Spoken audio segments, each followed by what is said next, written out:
And just like that, the final episode of the recording session has begun. Welcome back to Ace Attorney Dual Destinies. I am your host, MegaShadowFist. I suck at video games, I suck at commentary. And when we last left off, what were we doing, ladies and gentlemen? We had just started episode 4, the Cosmic Turnabout, which actually, I wanted to say in the previous episode, but, there was a cutscene going on, and I didn't have enough time to say what I wanted to say. I thought that the Cosmic Turnabout was actually supposed to be the final case, because this is the space one. I thought the space one was supposed to be the final case of this game, but I guess not.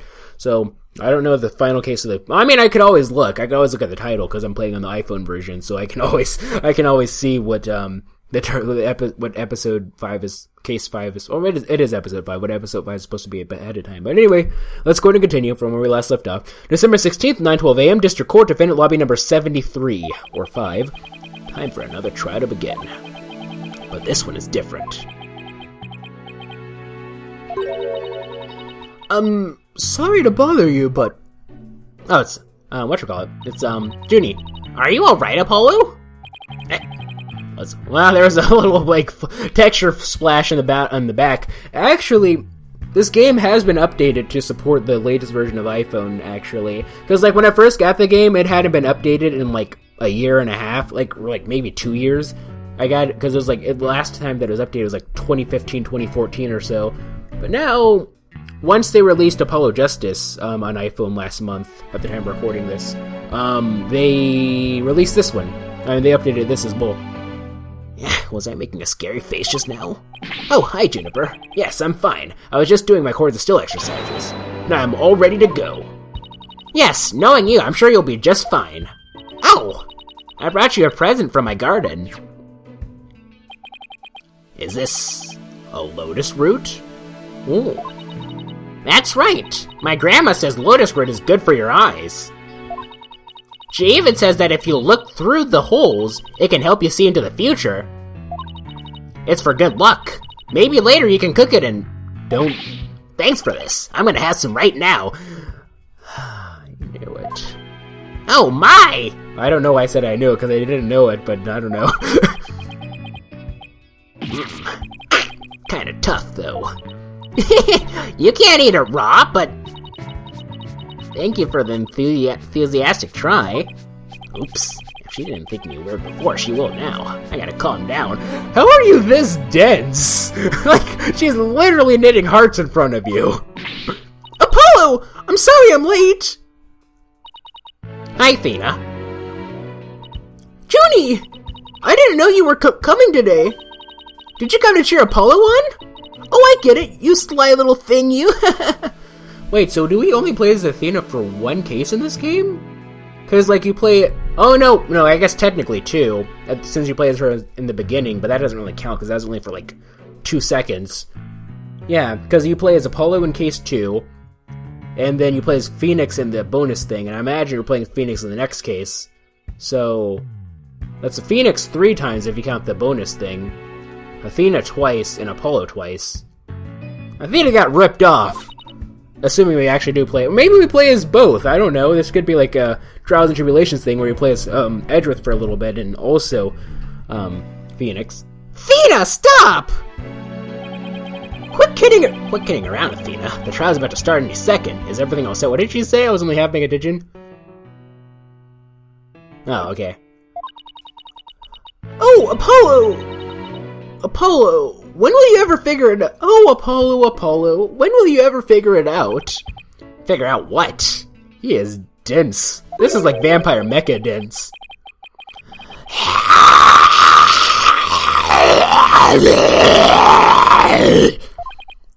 Wow, that was the longest sigh I've ever heard. And the most violent sigh I've ever heard. I wouldn't even consider it to be a sigh. Oh, okay, how's it going, man? Okay, so what voice are we going to give this? You need to fail to hear. He seems like he'd be a Larry Butch type voice, but obviously the Larry Butch voice has been... That's a legacy voice. We can't use that for any side character. That's what I'm going to start calling, the classic Ace Attorney voices. Those are legacy voices. So, what are we going to call him? Or what are we going to voice him as?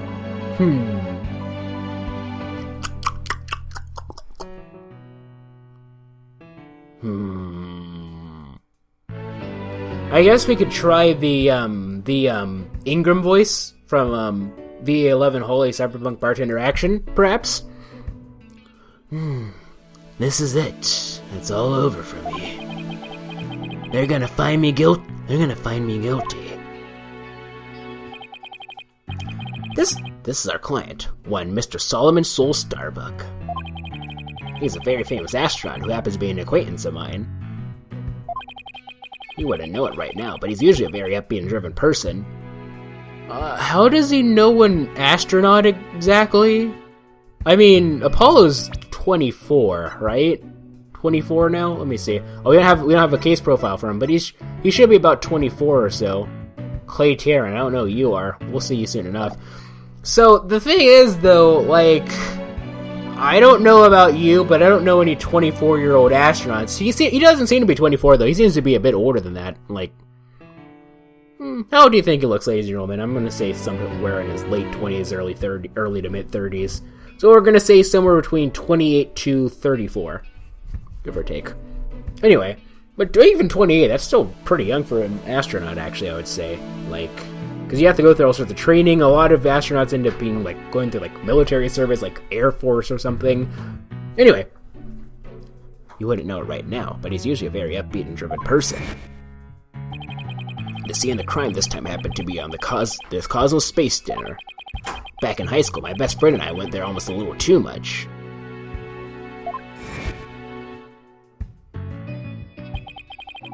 And that's where we met Mr. Starbuck. We asked about space travel, and he launched into story after story with so much passion. Back in those days, the man was 100% my hero.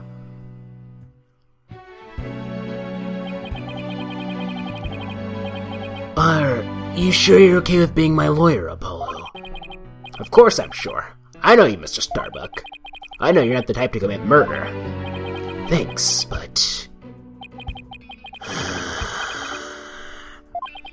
Yeah, we'll say about 35. I was supposed to be in space right about now. You could actually be older than that, though. Because, like, I'm getting a hard read from...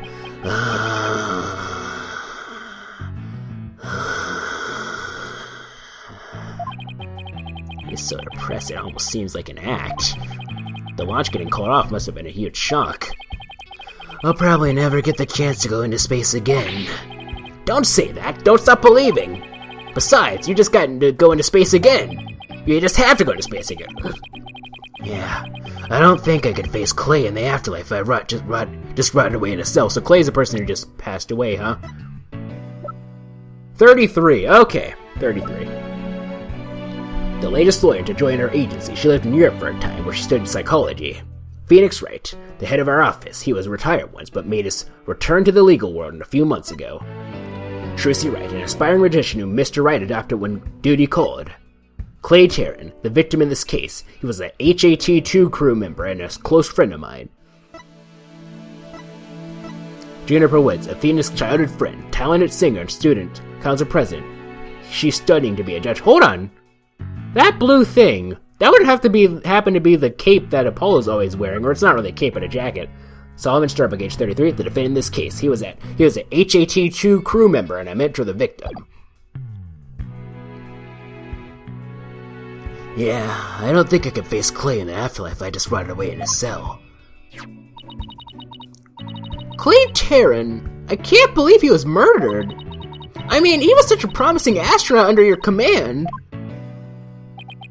Yeah, he was a good guy. Always there to pick me up when I was down.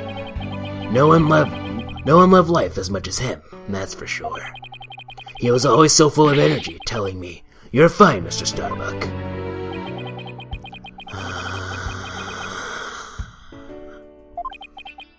How could something like this happen to a guy like him, huh? I've never seen Mr. Starbuck so down.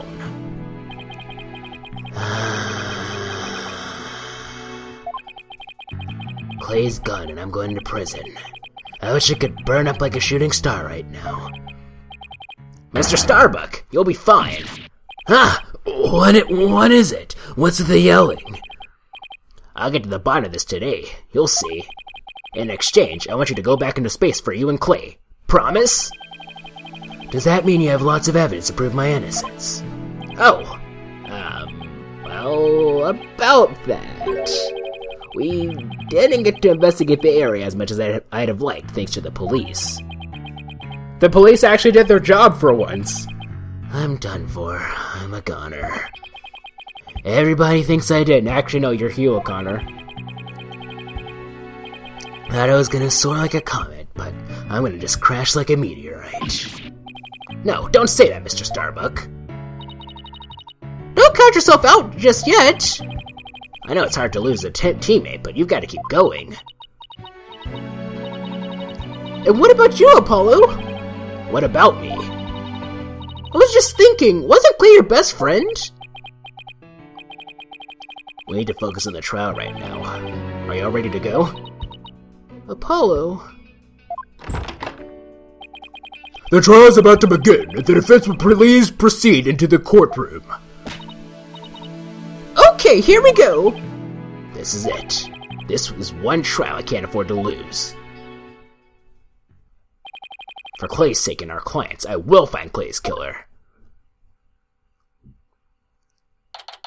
December 16th, 9:55 a.m.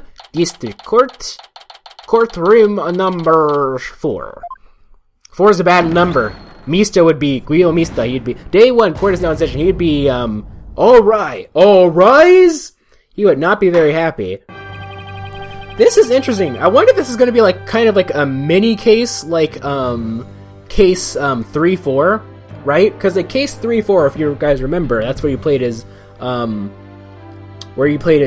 Mia Fey. And it was kind of set up like, the first case where you don't get to investigate.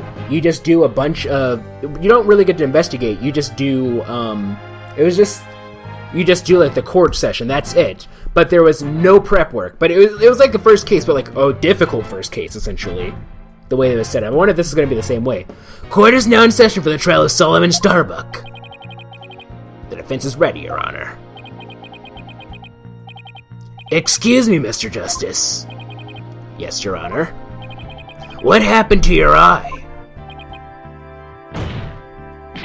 I'm fine. The defense is ready, Your Honor.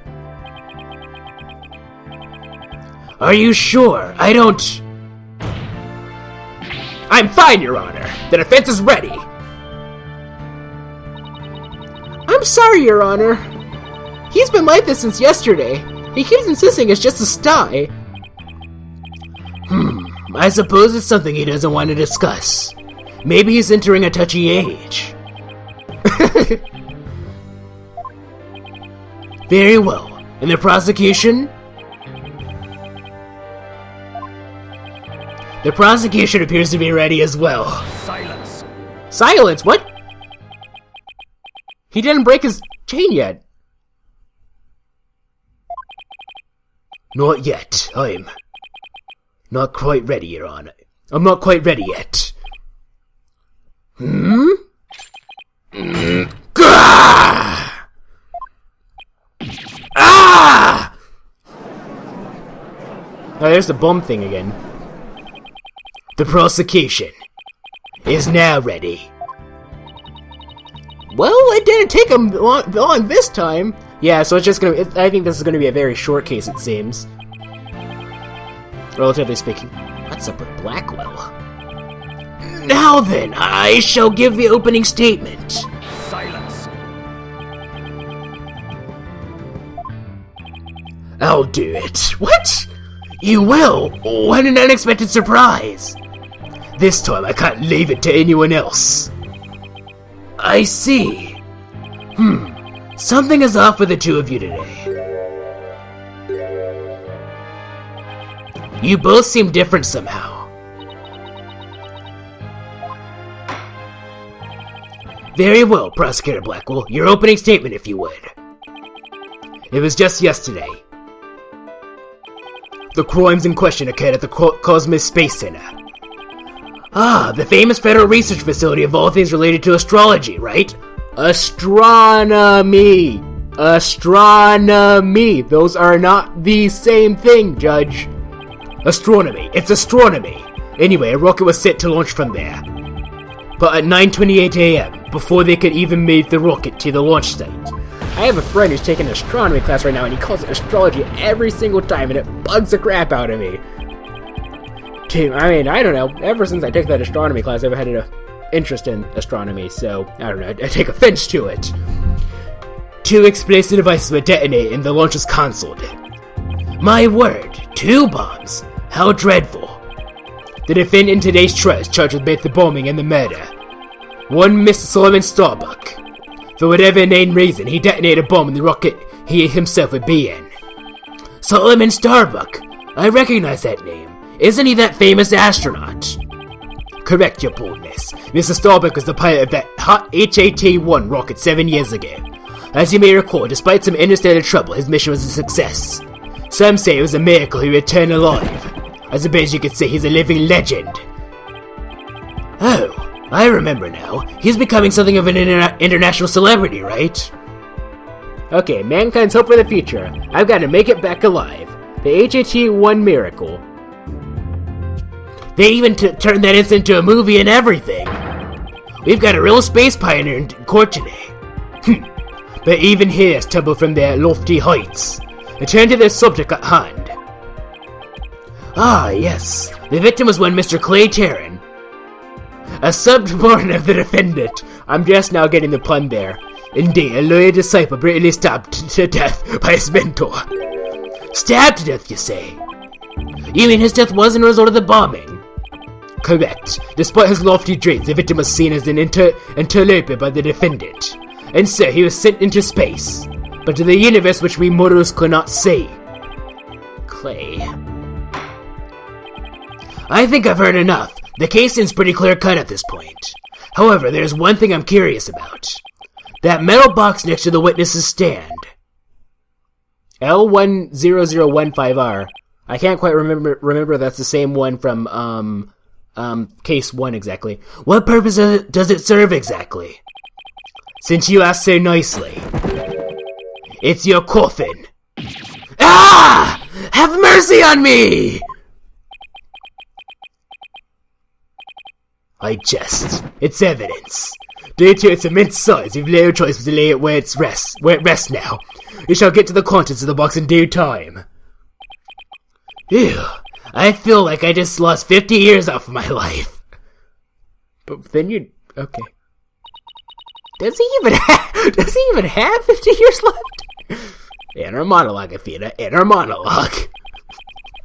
Enough jabbering. Bobby Fulbright's the name, and justice we trust. Ah, Detective Fulbright. Very well then. Please explain the details of this incident to the court if you would. On it, first, take a look at this pamphlet from the Cosmos Space Center. In it, you'll find a diagram outlining the overall layout of the Space Center. Launch Pad 1, Space Museum, 6F, 5F, 4F, 3F, 2F, 1F, B1. Okay, there's like a museum. 20 Universe GYAXA 21st Century. Let's go to Jupiter.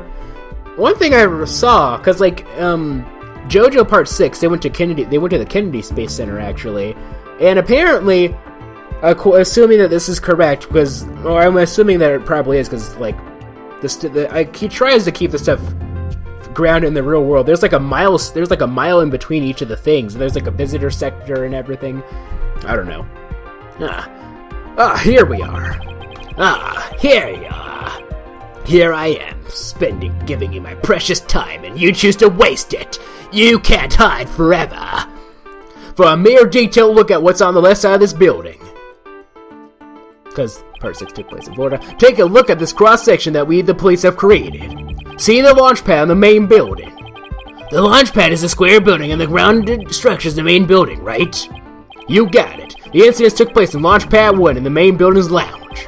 I'll be using this diagram during my testimony. It'll make it easier to understand. Space Center diagram added to the court record. Space Center diagram, a cross-section view of the main building of the Space Center in Launch Pad 1. Witness testimony. She's not really a witness, but details of the case. Just before the rocket was set to launch, 2 bombs went off. Boom! Boom! One on the second floor of the Space Center's main building, and one in the Launch Pad 1. Thankfully, only the 2 astronauts were in the Launch Pad 1 at the time. The 2 of them managed to make it back as far as the board and lounge. But after the escape, one of the two was found stabbed to death. A murder on top of a bombing. Detective, the victim was already dead by the time you arrived at the lounge, correct?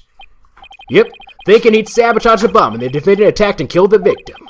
Just look at this tragic photo. You know, honestly, I would like to imagine that astronaut clothing is a lot more protective than that. Considering he just stabbed him with just like any old knife, I don't think it works. Okay, whatever. I don't know, I'm not an astronaut. Oh my! Is that a knife in the victim's chest? Yes, Your Honor, it's a knife that cruelly ended this young man's dreams. We couldn't get any prints off of it, though, because the defendant was in his spacesuit. Wait, what? I don't get the... whatever. Utility knife. The victim's blood was found in its blade, but no fingerprints could be lifted. By the way, Detective Fulbright, why are the victim's helmet and right glove absent in this photograph? A decent question. We had to remove them to identify him, Your Honor. I personally removed his glove during the investigation. We had to get his fingerprints to confirm his identity, after all. I guess so. Yes, it would be very difficult to identify him without a face or fingerprints. But they could have just done dental records, right? I mean, they didn't have to get the finger, whatever. Now, there's just one more thing I'd like to inquire about. What is this round thing next to the victim in this photo? Oh, okay. Something Sam put to the victim. He took it with him as he escaped the launch pad. A capsule that apparently contains asteroid samples. I figured it had some type of samples in it. Well, obviously valuable for research purposes, it has no relation to this case. I see. So, we know that the bomb in the main building was on the second floor. But where was the bomb that was in the launch pad 1 located? The one on the Giving him... That one was on the rocket itself. It was situated around the central part of the rocket. Wrong voice. Apparently, the area around the launch pad's elevator was a sea of flames. I would like to submit this diagram report into the record. Bombing report added to the court record. Bombing report. The explosion sparked a fire on the second floor of the main building in the middle level of the launch pad near the elevator. Okay. The trial's just started and we're already in a bind. You get used to it. Besides, that's what a cross-examination is for, right? What the two astronauts were doing during the bombing. That'll be the key. Oh, that'll be the day. Cross-examination, if you please. The details of the case.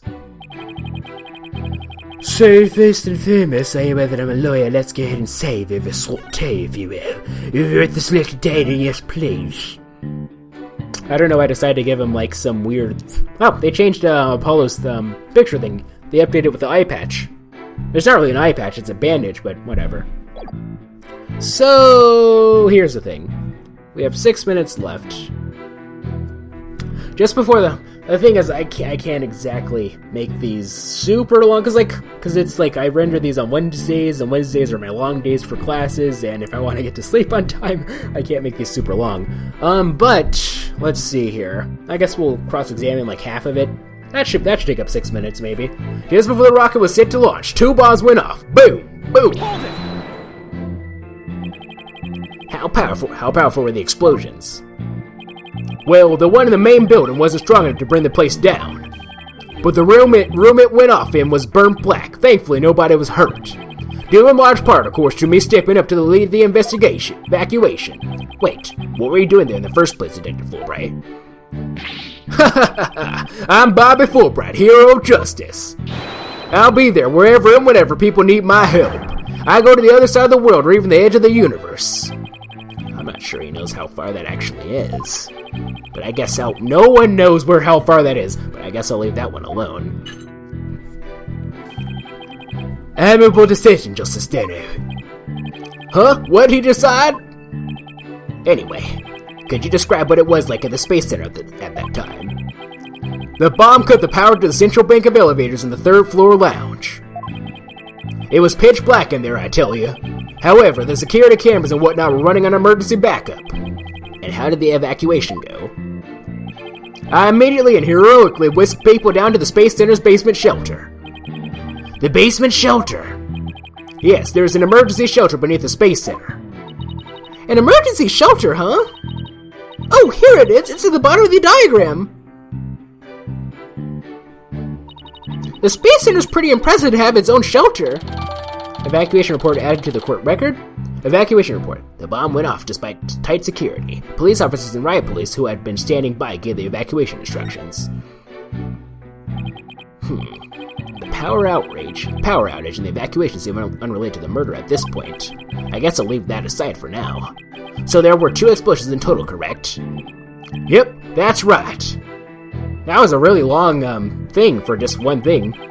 On the second floor of the Space Center main building, and one on the second floor of the Space Center's main building, and one in Launch Pad 1.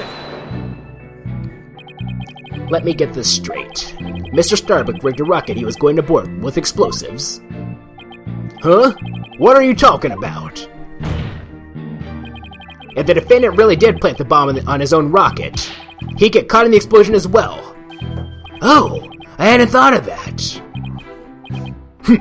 Fine. A simpleton for a simpleton. Fulbright, the motive. Understood. The defendant actually had astrophobia. And he became an astronaut. That's interesting. I wonder... That reminds me of something. Astrophobia? What's that? A fear of space, naturally. Just the thought of space can cause the afflicted to freeze up. And so, in his terror, the defendant found a way to stop the launch at the last minute. That's absurd. Unfortunately for you, we have evidence. Take a look at these. Some type of pills? What are they? These anti-anxiety tablets were found among the defendant's possessions. Apparently, he was taking them in secret to quell his fears. There are a multitude of problems with the rocket Mr. Starbuck rode 7 years ago. Rumor has it threatened to crash a number of times as well. That was, of course, very traumatic for Mr. Starbuck. Objection! But that doesn't mean he'd go so far as to blow up his own ship. Silence. The defendant couldn't bear to mar his good name now, could he? No, not after the media had branded him Saul Starbuck, space pioneer extraordinaire. Given these conditions, the defendant could hardly run away like some base mutt. What? So that's why you think he resorted to the bombing? Naturally, he constructed this act of sabotage in an attempt to blow up the Space Center, which would effectively abort the launch, but spare his reputation. Now I'm sure you understand why we have to bring justice down this atrocious criminal. Is he really that atrocious, though? I suppose... I suppose we'll do one more. Thankfully, No, we'll save it for later. Let's save over slot 2. Over at the selected saved audios, please. And let's return to the title. Yes, please. And with that, we shall go ahead and... I don't know. So, what did you... Now, jolly Mr. Roger, now what did you think of that? I don't know what I'm talking about right now. So, we still technically have like a minute left, so what am I going to talk about just all the time? JoJo? I mean, there was a Space Center thing. I had to relate that to Part 6 somehow. I don't know. But I don't know. There's really nothing to talk about at this point. Although, actually, I can say that I was a bit surprised, although that this case seems to be going like case 3-4, where it's not really like it's not going to have like a full investigation section. It's just like, what do you call it? Just a court trial case thing? Trial thing? I don't know. I can't speak English apparently. But yeah. I'm just really stalling for time in this. But let's just go ahead and end things off here. If it ends up being like 29 minutes and 30 something seconds, it's no big deal. Except maybe it's not. It kind of ruins my perfectionism. So I'm still stalling. That's why I'm still stalling for time, even though I probably shouldn't. Yeah. Yep. Anyway, let's go ahead and end things off here. So, if you like this video or this series of videos, please feel free to leave a like. If you thought it was cool, please feel free to subscribe and join Team Starby today. And, Also, be sure to follow me on Twitter, twitter.com/MegaShadowFist. I'll be sure to leave that in the description. Thank you guys so much for watching, and this is MegaShadowFist signing out. Bye!